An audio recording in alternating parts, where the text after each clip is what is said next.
ఎన్నికల టైంలో ప్రలోభాలు కామన్ అయిపోయాయి. గెలుపు కోసం గిఫ్టులు, డబ్బులు పార్టీలు పంచుతున్నాయి. కానీ విచిత్రం ఏంటంటే కొన్ని చోట్ల నోటిస్తేనే ఓటంటూ డిమాండ్ చేస్తున్నారు జనం. ఎందుకు ఇవ్వరంటూ గొడవలకు దిగడం చూస్తుంటే నవ్వాలో ఏడవాలో అర్థం కావడం లేదు. నోళ్లకు తాళాలు పడ్డాయి. పోలింగ్కు మరికొన్ని గంటలు మాత్రమే సమయం ఉంది. దీంతో క్లైమాక్స్లో బ్యాక్ డోర్ తెరుస్తున్నాయి పార్టీలు.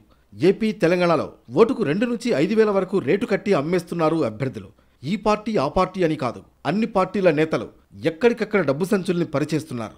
గ్యారంటీగా ఓటు తమకు వేస్తారని నమ్మకం ఉన్న వ్యక్తులకు 2,000, అవసరాన్ని బట్టి 5,000 వరకు పంచుతున్నట్లు టాక్ నడుస్తోంది. సంగారెడ్డి జిల్లా రామచంద్రపురం డివిజన్లో ఓటర్లకు డబ్బు పంపిణీ చేస్తున్న బీఆర్ఎస్ కార్యకర్తలను స్థానికులు పట్టుకున్నారు.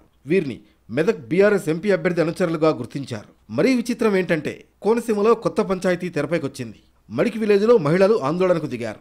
అదేదో మంచినీళ్లు, రోడ్ల సమస్య పరిష్కారానికి కాదు. కొన్ని పార్టీలు ఓట్ల కోసం చీరలు ఇచ్చి సరిపెడుతున్నాయట. తమకు డబ్బులెందుకివ్వరంటూ డిమాండ్ చేస్తున్నారు. మరోవైపు ఆలమూరు మండలం పెదపళ్లలో చీరలిచ్చి డబ్బులు ఇవ్వకపోవడంతో మహిళలు మండిపడ్డారు. చీరల్ని తీసుకువెళ్లి నాయకుడి ఇంటి ముందు పడేశారు. ఇది లోకల్గా ఇప్పుడు హాట్ టాపిక్ అయిపోయింది. ఓట్లు అమ్ముకునేవారే కాదు, అంపశయ్య మీద ఉన్న ప్రజాస్వామ్యానికి కూసింత ఊపిరి ఊదేవారు కూడా లేకపోలేదు. ఏలూరు జిల్లా కొత్తపేటకు చెందిన కొన్ని కుటుంబాలు ఓటుపై వినూత్నంగా ప్రచారం చేపట్టాయి. తమ ఓట్లు ఎవరికీ అమ్మబడవు అని ఫ్లెక్సీ పెట్టారు. నిజాయితీగా తమకు అభివృద్ధి చేసే నాయకుడిని ఎన్నుకుంటామని కరాఖండిగా చెబుతున్నాయి. చూశారుగా ఎన్నికల వేళ చిత్రం బళారే విచిత్రాలు.